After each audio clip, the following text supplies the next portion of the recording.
पहला तो ये क्लियर कर दूं कि किसी भी राज्य के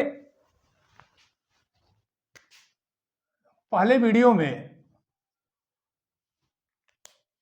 जो पहला वीडियो है पार्ट 1 का, उसमें एक चीज ये क्लियर कर दूं कि किसी राज्य या संघीय क्षेत्र के विधानसभा के सदस्य के मत का मूल्य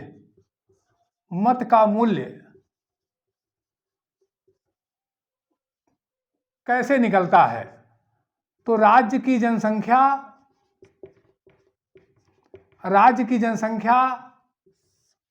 बटे विधानसभा के सदस्यों की संख्या, निर्वाचित होने वाले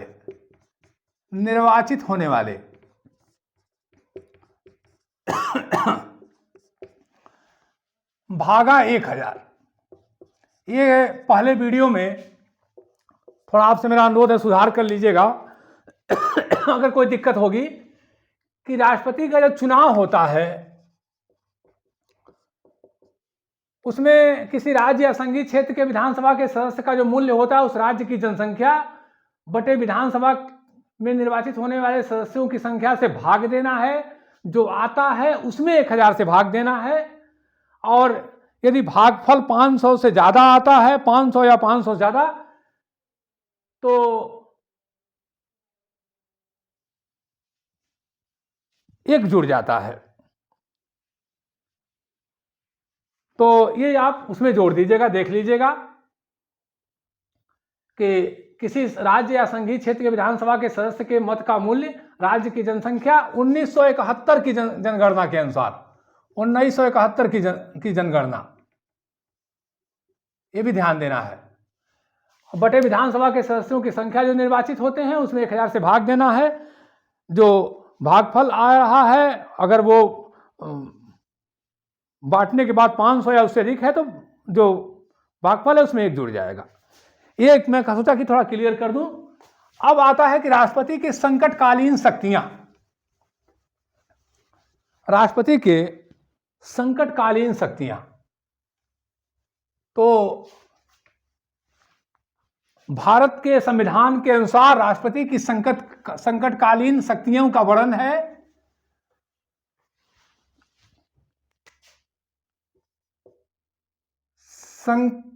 संकटकालीन शक्तियां।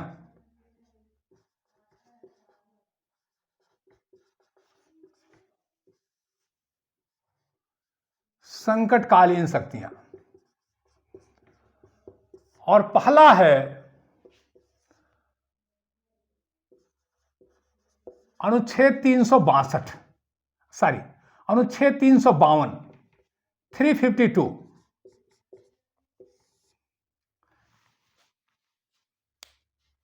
थोड़ा इसमें परिवर्तन किया गया है, परिवर्तन की भी हम चर्चा करेंगे। राष्ट्रपति को संकटकालीन शक्तियां प्राप्त हैं अनुच्छेद 352 के तहत, जब युद्ध, आक्रमण या सशस्त्र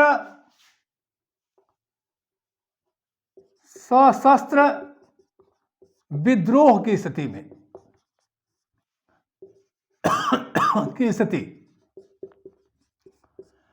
ऐसा हो कि देश में युद्ध हो जाए, बाहरी आक्रमण हो जाए या सशस्त्र विद्रोह की स्थिति में इस अनुच्छेद 352 की व्यवस्था है। 44वां संविधान संशोधन में कुछ परिवर्तन किया गया 1978 द्वारा। पहला यह किया गया कि आंतरिक अशांति के नाम पर अब अनुच्छेद 352 का प्रयोग नहीं होगा, क्योंकि इंदिरा गांधी ने 1975 में जो आपातकाल लगाया, इस धारा का प्रयोग किया, वो आंतरिक अशांति के नाम पे किया और उसका बड़ा दुरुपयोग हुआ। तो ये कहा गया कि आंतरिक अशांति के नाम पे नहीं होगा, युद्ध, आक्रमण या सशस्त्र विद्रोह की स्थिति में होगा, ये चीज लाई गई। सशस्त्र विद्रोह को जोड़ा गया विशेष रूप से। दूसरा, तो पहली चीज की केवल अशांति के नाम पर नहीं होगा, बल्कि युद्ध, बाहरी आक्रमण या सशस्त्र विद्रोह के आधार पर ही होगा। ये 44वां संविधान संशोधन के द्वारा पहला परिवर्तन किया गया, आंतरिक अशांति के नाम पे नहीं होगा। दूसरा, जब 352 का प्रयोग होगा तो मंत्रिमंडल की लिखित अनुमति आवश्यक होगी। लिखित अनुमति। पहला क्या परिवर्तन हुआ कि आंतरिक अशांति के आधार पे अब इस धारा का प्रयोग नहीं होगा, जैसा कि 1975 में श्रीमती इंदिरा गांधी की सरकार ने किया। अब सिर्फ युद्ध, आक्रमण और सशस्त्र विद्रोह की स्थिति में होगा। कोई देश भारत के युद्ध की स्थिति आ जाए, आक्रमण कर दे, या विद्रोह हो, सशस्त्र हो। दूसरा, लिखित अनुमति मंत्रिमंडल की होगी। इसके पहले था परामर्श के आधार पे, अब हुआ लिखित, क्योंकि जब बाद में चल के इंदिरा गांधी की सरकार, इंदिरा जी ने एकदम मुकर गई और कह दिया कि हमने आपातकाल की घोषणा करने के लिए राष्ट्रपति से कहा नहीं था, ऐसे भी प्रश्न आए और राष्ट्रपति महोदय उसमें तत्कालीन फखरुद्दीन अली अहमद साहब को इस बात की बड़ी चिंता हुई, उन्हें बड़ा दुख हुआ। तो 1944वें संविधान संशोधन 1978 के द्वारा यह व्यवस्था किया गया कि अब लिखित अनुमति मंत्रिमंडल देगा। अब ऐसे परामर्श का क्या बात है भैया, आपने राय दिया नहीं दिया, कल उसका कोई लिखित तो है नहीं। तीसरा,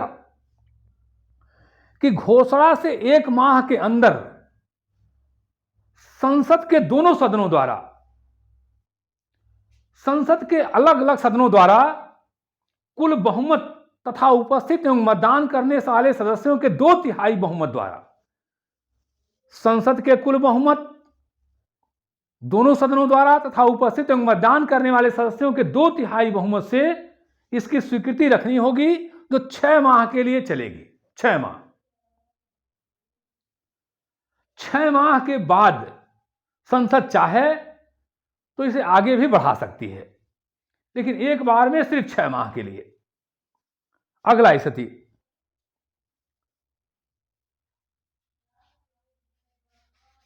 यह बनाया गया कि अगर लोकसभा के उपस्थित एवं मतदान करने वाले सदस्यों के साधारण बहुमत से भी इसके समाप्ति की घोषणा की जा सकती है। लोकसभा में उपस्थित एवं मतदान में भाग लेने वाले सदस्यों के साधारण बहुमत से आपातकाल की घोषणा समाप्त की जा सकती है, साधारण बहुमत से। दूसरी चीज कि अगर लोकसभा के 1/10 सदस्यों द्वारा इस पर विचार करने के लिए यदि बैठक बुलाई जाती है तो सदन की बैठक, लोकसभा की बैठक बुलाना आवश्यक होगा। यानी लोकसभा के 1/10 सदस्यों की मांग पर लोकसभा की बैठक आपातकाल पर विचार करने के लिए बुलाई जा सकती है। तीसरा, कि अनुच्छेद 352 के प्रयोग को न्यायालय में चुनौती दी जा सकती है तथा इसका प्रयोग देश के संपूर्ण देश में अथवा देश के किसी भाग विशेष में इसका प्रयोग किया जा सकता है। कोई जरूरी नहीं कि संपूर्ण देश में हो, संपूर्ण देश में या किसी भाग विशेष में इसका प्रयोग हो सकता है। 44वां संविधान संशोधन द्वारा यह भी व्यवस्था किया गया कि अनुच्छेद 20 और 21 को छोड़ के बाकी जो अधिकार हैं वो विशेष करके अनुच्छेद 19 द्वारा जो मौलिक अधिकार प्राप्त हैं उन्हें निलंबित किया जा सकता है, यह व्यवस्था किया गया। लेकिन इसके अतिरिक्त अन्य अधिकारों के लिए अनुच्छेद 19 को छोड़ दिया जाए तो अन्य अधिकारों के लिए नागरिक न्यायालय की शरण ले सकते हैं। संकट काल के समय राष्ट्रपति राज्य सूची के विषयों पर कानून बनाने के लिए संसद को अधिकार दे सकते हैं कि संसद को कह सकते हैं कि भाई आप राज्य सूची के विषय पे कानून बनाइए। केंद्र और राज्य के आय के वितरण में भी परिवर्तन कर सकते हैं। अब तक इसका प्रयोग 3 बार हुआ है। 1962 में भारत चीन युद्ध के समय, 1971 में भारत पाकिस्तान युद्ध के समय और 1975 में इसका प्रयोग हुआ है। 3 बार इसका प्रयोग हुआ है। अब तक 3 बार इसका प्रयोग हुआ है। 75 में तो हद हो गई। आंतरिक अशांति के नाम पर इंदिरा जी की सरकार ने इसका प्रयोग किया। उसका खूब अपने विपक्षी नेताओं को दमन करने में लोकतंत्र की हत्या किया और यह बहुत बड़ा लोकतंत्र पे दाग है। तो दूसरा है राज्यों में संवैधानिक संकट विफल होने पर। अनुच्छेद 356 राज्यों में संवैधानिक संकट विफल होने पर जब राष्ट्रपति को यह महसूस हो किसी भी माध्यम से, राज्यपाल के माध्यम से, अन्य किसी माध्यम से, किसी राज्य का शासन संविधान के अनुसार नहीं चल रहा है, तो राष्ट्रपति को यह अधिकार है कि अनुच्छेद 356 का प्रयोग करते हुए राज्य में राष्ट्रपति शासन लगा दे। राज्यों के लिए है ये आपातकाल। यदि राष्ट्रपति को लगता है कि किसी राज्य की शासन व्यवस्था, सरकार संविधान के अनुसार नहीं चल रही है, वो जैसे भी उन्हें लग जाए, चाहे वो राज्यपाल के माध्यम से लगे, चाहे जैसे भी लग जाए, तो अनुच्छेद 356 का प्रयोग राष्ट्रपति द्वारा किया जा सकता है। और ऐसी स्थिति में संसद के 2 माह के अंदर स्वीकृति आवश्यक होगी। 2 माह के अंदर संसद की स्वीकृति आवश्यक होगी। पहले यह व्यवस्था थी कि 3 साल के लिए, लेकिन 44वें संविधान संशोधन द्वारा, 44वां संविधान संशोधन, इसमें परिवर्तन किया गया है 1978 द्वारा कि 6 माह के लिए राष्ट्रपति शासन लगाया जाएगा। पुनः संसद की स्वीकृति आवश्यक होगी। यदि 1 वर्ष से ज्यादा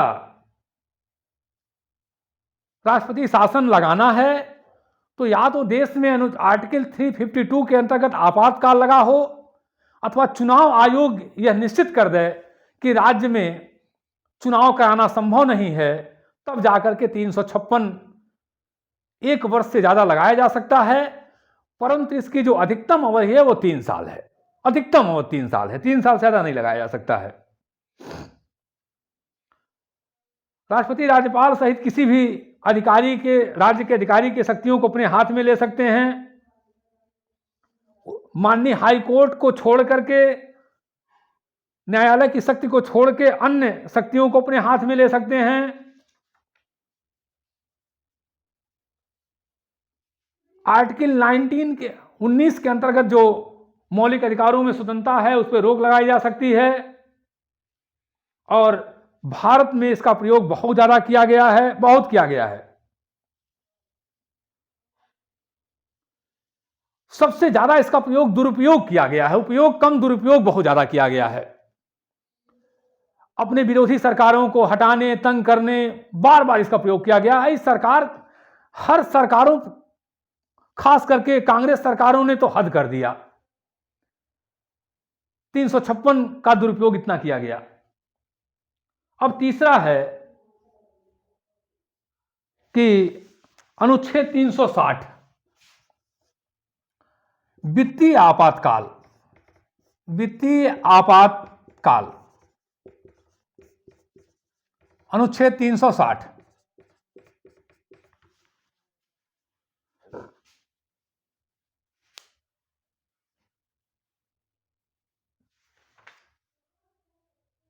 वित्तीय आपातकाल की स्थिति ऐसी है कि जब राष्ट्रपति को यह लगे कि देश पे आर्थिक संकट है, देश के अर्थव्यवस्था के साख पे संकट है, तो वित्तीय आपातकाल लगाया जा सकता है और वित्तीय आपातकाल 2 माह के अंदर संसद का समर्थन आवश्यक होगा। यदि 2 माह के अंदर अगर संसद समर्थन नहीं करती है तो आपातकाल समाप्त हो जाएगा।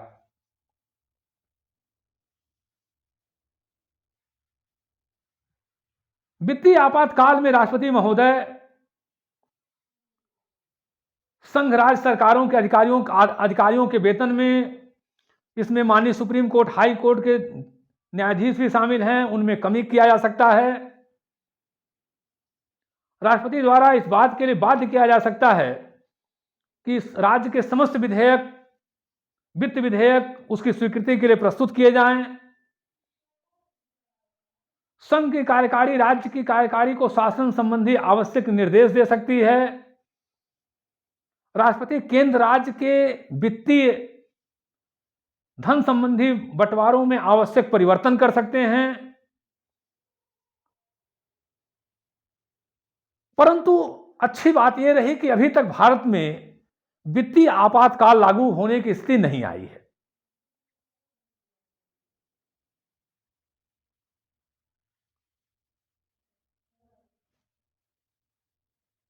वित्तीय आपातकाल में कि अभी तक स्थिति भारत में नहीं आई है। अब संकटकालीन शक्तियों के पक्ष और विपक्ष में बहुत सारी बातें की जाती हैं।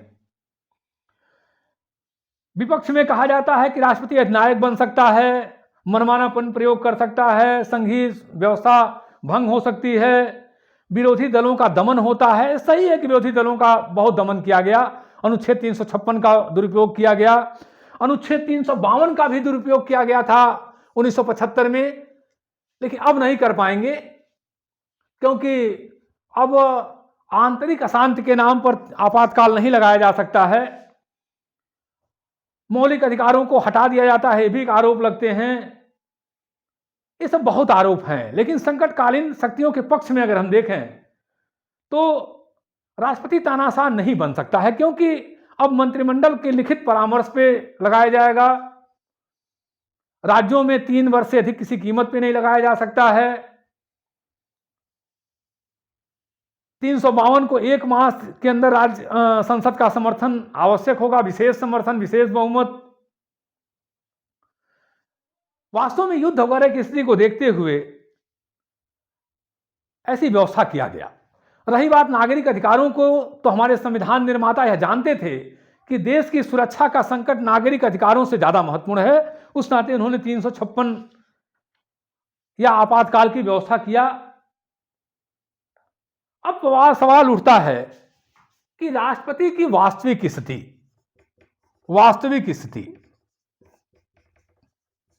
क्या है। यह थोड़ा सा इसमें विचार करना जरूरी है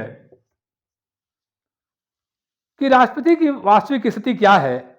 और इससे पहले थोड़ा हम विचार करेंगे कि राष्ट्रपति के विवेकाधीन शक्तियां, तो डॉक्टर राजेंद्र प्रसाद ने कहा था, डॉक्टर राजेंद्र प्रसाद, कि संविधान में ऐसा कोई प्राविधान नहीं है, संविधान में ऐसी कोई व्यवस्था नहीं है जिससे राष्ट्रपति मंत्रिमंडल के अनुसार कार्य करने के लिए बाध्य है। डॉक्टर राजेंद्र प्रसाद ने कहा था कि संविधान में ऐसी कोई व्यवस्था नहीं है जिससे राष्ट्रपति मंत्रिमंडल के अनुसार कार्य करने के लिए बाध्य है। परंतु डॉक्टर भीमराव अंबेडकर साहब ने कहा था कि भारतीय संविधान में राष्ट्रपति की वही स्थिति है जो ब्रिटिश संविधान में वहां के सम्राट की है। वह राष्ट्र का प्रधान है, कार्यपालिका का नहीं। वह राष्ट्र का प्रतिनिधित्व करता है, शासन का नहीं। और वह साधारणतया मंत्रियों की सलाह मानने के लिए बाध्य होगा। वो मंत्रियों के सलाह के विरुद्ध कुछ नहीं कर सकता है और न तो मंत्रियों के सलाह के बिना कुछ कर सकता है, न तो उनके विरुद्ध कुछ कर सकता है। यह सही है कि अनुच्छेद 42वां संविधान संशोधन 1976 द्वारा यह कहा गया कि राष्ट्रपति किसी विधेयक को लौटा नहीं सकता है, सामान्य विधेयक को। लेकिन वहीं 44वां संविधान संशोधन 1978, 44वां संशोधन 1978 कहता है कि एक बार पुनर्विचार के लिए लौटा सकता है, एक बार राष्ट्रपति पुनर्विचार के लिए साधारण विधेयक को पुनर्विचार के लिए वापस कर सकता है। तो कुछ ऐसी परिस्थितियां हैं कि राष्ट्रपति अपने विवेक का प्रयोग कर सकता है, स्वविवेक का। कब? जब पहला, जब किसी भी दल को स्पष्ट लोकसभा में बहुमत न प्राप्त हो आम चुनाव के बाद, किसी गठबंधन को या किसी दल को स्पष्ट बहुमत न हो, तब राष्ट्रपति अपने विवेक का प्रयोग कर सकते हैं। जैसा कि वाजपेयी जी के प्रथम प्रधानमंत्री नियुक्त करते समय राष्ट्रपति शंकर दयाल शर्मा जी ने किया था, महामहिम राष्ट्रपति तत्कालीन। किसी दल को लोकसभा में स्पष्ट बहुमत उस समय नहीं था। दूसरा, जब किसी दल का जो प्रधानमंत्री की आकस्मिक मृत्यु हो जाए और दल जो सत्ता में है वो कोई प्रधानमंत्री निश्चित न कर पाए, जैसा कि इंदिरा गांधी जी की मृत्यु के समय हुआ था। राजीव गांधी जी को प्रधानमंत्री बनाने में राष्ट्रपति ने अपने विवेक का प्रयोग किया।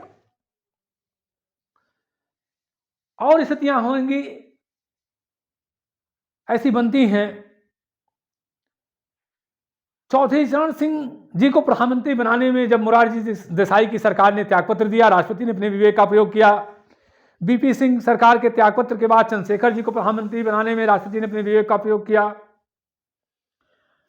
और स्थिति तब बनती है जब सामान्यतया मंत्रिमंडल के परामर्श पर राष्ट्रपति लोकसभा का विघटन करता है, लोकसभा को समाप्त करता है, भंग करता है। लेकिन जब किसी मंत्रिपरिषद का लोकसभा में बहुमत न रह जाए, तब राष्ट्रपति मंत्रिपरिषद की परामर्श मानने में अपने विवेक का प्रयोग कर सकता है। नहीं भी वो मान भी सकता है, नहीं भी मान सकता है।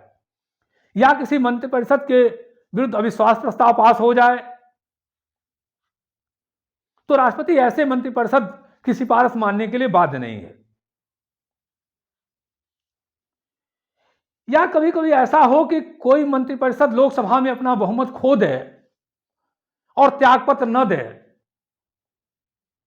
तैयार न हो, तो राष्ट्रपति अपने अधिकारों का प्रयोग करते हुए बर्खास्त कर सकता है, स्वविवेक से बर्खास्त कर सकता है।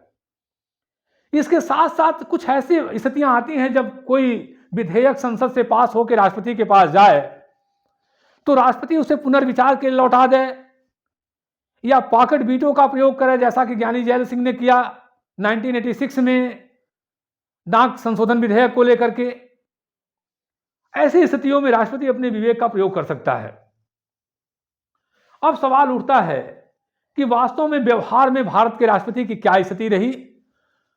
तो एक तो देखा जाए कि जब राजीव गांधी को लेके और ज्ञानी जैल सिंह जी को लेके विवाद हुआ था और राजीव गांधी जी ने सामान्य शिष्टाचार भी भूल गए थे, माननीय महामहिम तत्कालीन राष्ट्रपति ज्ञानी जैल सिंह से जो आर्टिकल 78 के अंतर्गत जो शासन संबंधी सूचना देने का अधिकार है वो कर्तव्य निभाना भी भूल गए थे। और ज्ञानी जैल सिंह ने कहा था कि अभी तो मुझे 1 हफ्ता राष्ट्रपति भवन में रहना है, प्रधानमंत्री को बर्खास्त करने के लिए आधा घंटा काफी है। यानी राष्ट्रपति कठपुतली नहीं है। ऐसी स्थिति बनी, ऐसी स्थितियां बनी हैं। 2002 में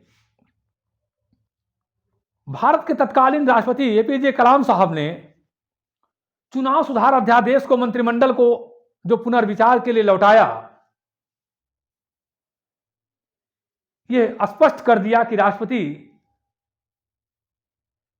गोल्डन जीरो के रूप में कार्य करने के लिए तैयार नहीं है। भारत की पहली महिला राष्ट्रपति प्रतिभा पाटिल जी ने जो अपने व्यक्तित्व का परिचय देते हुए सरकार को समय समय पर परामर्श दिया और भिन्न दल से होते हुए भी भारत के प्रधानमंत्री नरेंद्र मोदी जी ने यह बड़े ही प्रसन्नचित मन से कहा कि राष्ट्रपति महोदय प्रणब मुखर्जी साहब मुझे अभिभावक की तरह परामर्श देते हैं, मेरा मार्गदर्शन करते हैं। यह इस बात की सिद्धि करता है कि राष्ट्रपति की बड़ी प्रमुख भूमिका है। वास्तव में प्रणब मुखर्जी ने, चाहे लोकपाल चयन समिति के गठन का मामला हो, चाहे स्नूपगेट जासूसी प्रकरण का मामला हो,